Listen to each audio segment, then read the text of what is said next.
How do you communicate what you are doing? And how do you draw the concerns of the people, and then you translate them to intervention?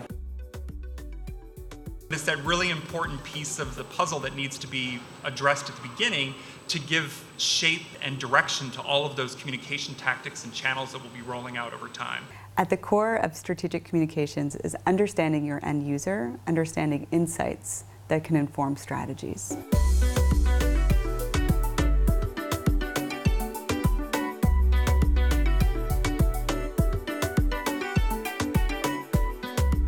The more relevant a message is to the daily lives of people, the more likely you are to have a positive response, and more likely you are to have an audience. A lot of people are struggling to develop communications, especially targeting the various populations that are at risk, that need PrEP. What helps us to understand how we need to target our marketing and our demand creation is, again, going out and listening to people. But until you understand their world, understand their aspirations, their dreams, what they need, only then can you really make whatever you're driving demand for meaningful to them.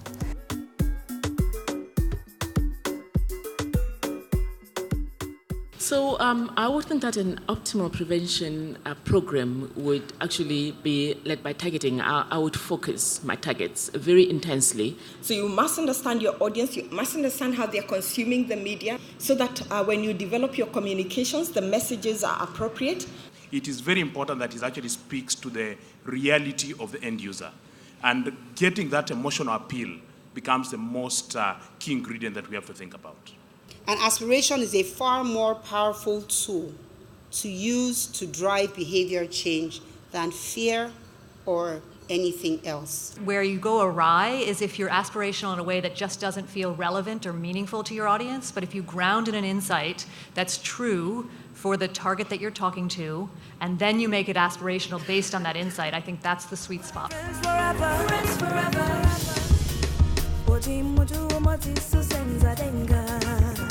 So Zatu is our youth brand in Malawi. It's born out of the insight that boys and girls in Malawi were not able to have platonic friendships. They were sort of pitted against each other, and that was causing harmful results for girls. We want to bring boys and girls together to forge a more equal Malawi. We aim to bridge this gap through entertainment. We can do anything if we put our hearts in it.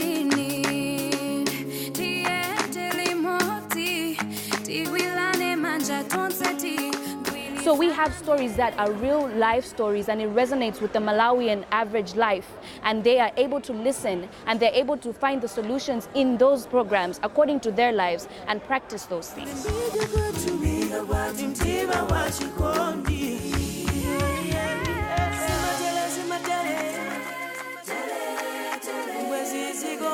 I have to choose which channels do I pick to communicate, to reach that audience with a message that really resonates, that connects emotionally.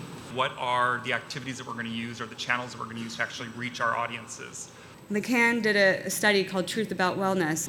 20% of people trust information about wellness on social networks more than doctors. How will that affect our media messages?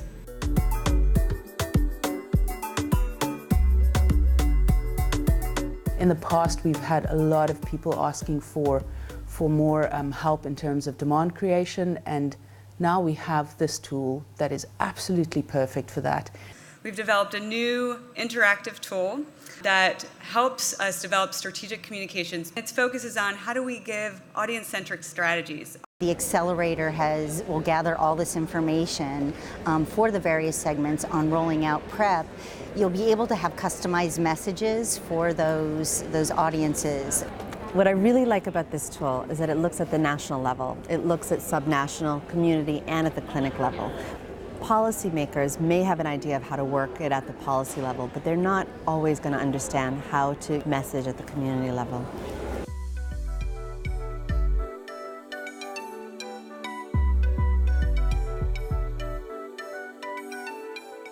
I'd like to be there when this child is getting married.